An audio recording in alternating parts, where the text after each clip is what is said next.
Good evening. Thank you for joining us on the News at 10. I'm Brian Holmes. And I'm Morgan Romero. As the Treasure Valley continues to grow, things like public transit may need more funding.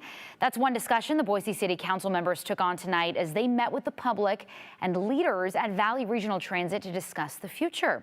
Our Tristan Lewis joined in on tonight's City Council meeting and joins us now with more on what this year's budget could look like. Tristan. Brian and Morgan, the city of Boise is suggesting funding about 5% of the city's property tax receipt, which would be about $8.7 million. And it's a leap compared to last year's $8 million.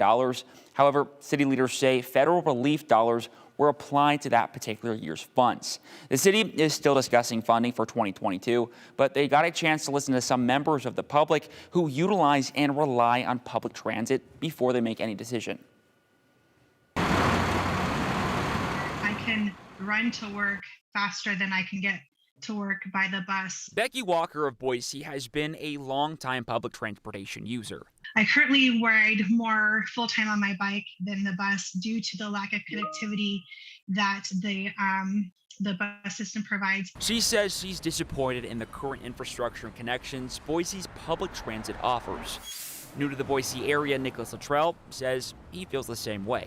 As I came out to Idaho and I'm learning the bus system, I started seeing the differences and the things that Idaho buses did not have. He is visually impaired and says he relies on transportation to get where he needs to be. He says he's recently learned a lot of what's been lacking with Valley Regional Transit is actually in the planning process. And it's just come down to a lack of funding.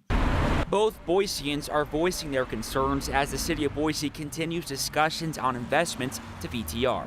Our Valley Connect plan refers to the freedom to move. The city of Boise is looking at funding VTR with $8.7 million for the 2022 fiscal year contribution, which is a leap in funding as the city grows.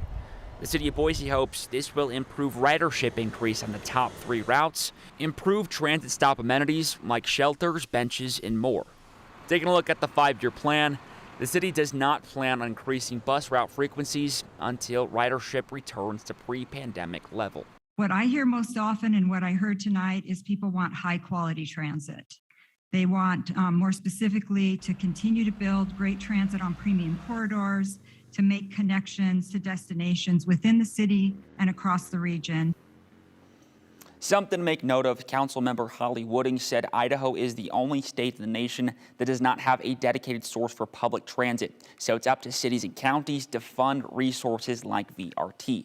She urges people to reach out to their local representative to let them know how they feel about public transit. And Brian and Morgan, more conversations on finalizing contributions to VRT will take place later this month. Yeah, really important to note, Idaho is the only state that doesn't fund it. And the fact that we are growing and people do expect a higher quality and level of service in terms of public transportation like other cities that are bigger than Boise. And if gas prices are going to stay up as high as they are right now, I mean, it'd be a consideration for sure. Yeah, we need it. All right, Tristan Lewis, thank you.